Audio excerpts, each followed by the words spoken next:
जलगांव के मामूराबाद शिवरा इलाके में ललित कोल्हे के form house पर police ने छापा मारा, जहां फर्जी कॉल सेंटर चल रहा था। यहां विदेशी लोगों को ठगा जा रहा था। पुलिस ने 8 लोगों को गिरफ्तार कर अदालत में पेश किया। उन्हें 5 दिन की पुलिस हिरासत मिली है। पुलिस ने कॉल सेंटर से कई इलेक्ट्रॉनिक उपकरण भी जब्त किए हैं, जो ठगी का सबूत है। आरोपियों के खिलाफ ठगी और धोखाधड़ी के मामले दर्ज किए गए हैं। पुलिस इस गिरोह के अन्य सदस्यों की तलाश कर रही है। पुलिस ने जनता से सतर्क रहने और संदिग्ध गतिविधि की सूचना देने की अपील की है। इस कार्रवाई से क्षेत्र में चल रहे अवैध कॉल सेंटर पर रोक लगेगी।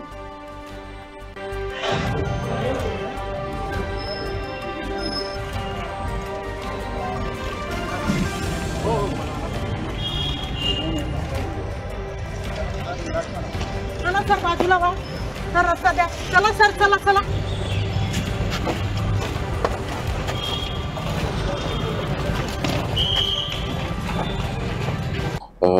जलगाव शहरापासून अंदाजे 3 ते 4 किलोमीटर अंतरावर एक फार्म हाऊस आहे, ज्याचं नाव आहे कोल्हे फार्म हाऊस। त्या फार्म हाऊसवर काय बाहेर गावातले मुलं आलेलं आहे, तिथे राहायला लागलं आणि त्याचं पूर्ण संशयास्पद व्यवहार आहे अशा आम्हाला गुप्त माहिती प्राप्त झालं होतं। त्याच्या अनुषंगानं आमचं टीम काल त्या ठिकाणी येऊन शोध मोहीम केलं होतं। मग शोधमध्ये वेस्ट बेंगालचा राहणारे 4 मुलं तिथं सापडलं आणि त्याच्यासोबत 31 लॅपटॉप देखील तिथे सापडलं। ही सापडल्यावर त्याचं सायबर सेलचं आमचं एक्सपर्ट आहे त्या ठिकाणी बोलवण्यात आलं आणि सायबर सेलचं लोकांनी सर्व बघून ही जी एक फेक कॉल सेंटर चालवत आहेत असे त्यांनी कन्फर्म माहिती प्राप्त झालं। मग त्याच्या अनुषंगानं आम्ही गुन्हा दाखल केलेला आहे आणि या गुन्ह्यामध्ये 7 लोकांना अटक करण्यात आलेलं आहे। जे अटक केलेल्या आरोपींचं नाव आहे मोहम्मद नूरी, शाहबाज आलम, साकिब आलम, मोहम्मद हशीर, राकेश आगरिया, ललित कोल्हे, नरेंद्र आगरिया अशा 7 आरोपींना आम्ही अटक करण्यात आलेलं आहे।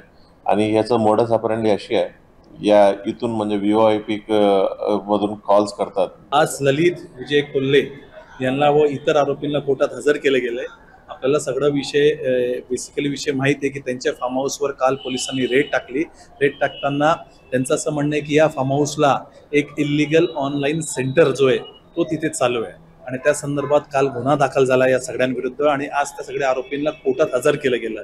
आज प्रामुख्याने ललित विजय कोल्हे यांच्यातर्फे मी, आमचे सोबत सिनियर काउन्सिल ॲडव्होकेट अखिल इस्माईल आणि इतर वकिलांकडे ॲडव्होकेट मुकेश शिंपी यांनी कामकाज पाहिलं।